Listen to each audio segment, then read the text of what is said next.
സുഭാഷിതങ്ങൾ 29.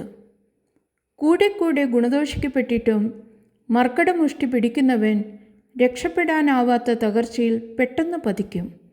നീതിമാന്മാർ അധികാരത്തിലിരിക്കുമ്പോൾ ജനങ്ങൾ സന്തോഷിക്കുന്നു.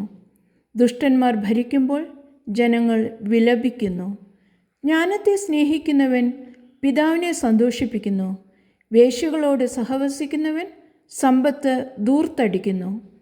നീതിയിലൂടെ രാജാവ് നാടിന് ക്ഷേമം വരുത്തുന്നു.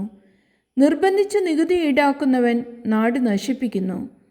അയൽക്കാരനോട് മുഖസ്തുതി പറയുന്നവൻ അവൻ്റെ കാലിന് കെണിവെക്കുകയാണ്. ദുഷ്ടൻ്റെ അതിക്രമങ്ങൾ അവനെ കുരുക്കിലാക്കുന്നു. നീതിമാൻ സന്തോഷത്തോടെ മുന്നേറുന്നു.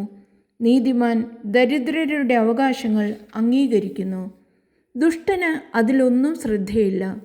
പരിഹാസകൻ നഗരത്തിന് തീ വയ്ക്കുന്നു. ജ്ഞാനികൾ ക്രോധം അകറ്റിക്കളയുന്നു. ജ്ഞാനി ഭോഷനുമായി വ്യവഹാരത്തിലേർപ്പെട്ടാൽ ഭോഷൻ കലിതുള്ളുകയും അട്ടഹസിക്കുകയും ചെയ്യുമെന്നല്ലാതെ സമാധാനം ലഭിക്കുകയില്ല. രക്തദാഹികൾ നിർദോഷനെ വെറുക്കുന്നു. ദുഷ്ടൻ അവൻ്റെ ജീവൻ വേട്ടയാടുന്നു. ഭോഷൻ കോപത്തെ കടിഞ്ഞാണയച്ചു വിടുന്നു.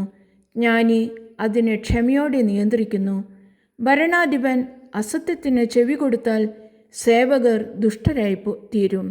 ദരിദ്രനും അവനെ പീഡിപ്പിക്കുന്നവനും ഒരു കാര്യത്തിൽ തുല്യരാണ്. ഇരുവരുടെയും കണ്ണുകൾക്ക് പ്രകാശം നൽകുന്നത് കർത്താവാണ്. ദരിദ്രർക്ക് നീതി ഉറപ്പുവരുത്തുന്ന രാജാവിൻ്റെ സിംഹാസനം ഉറച്ചു നിൽക്കും.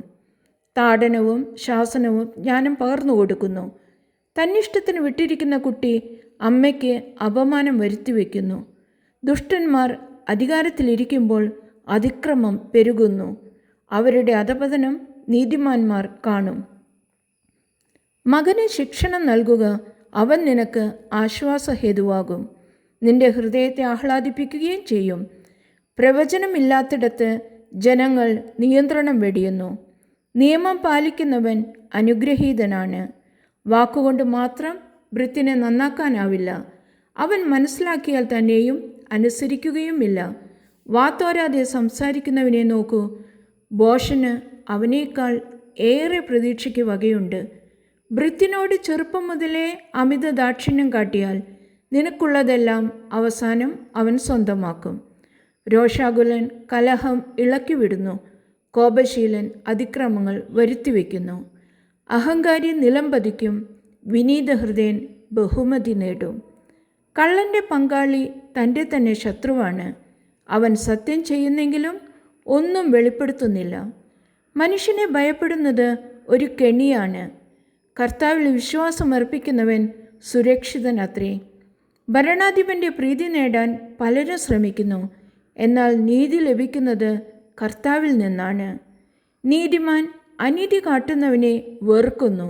ദുഷ്ടൻ സന്മാർഗിയെയും.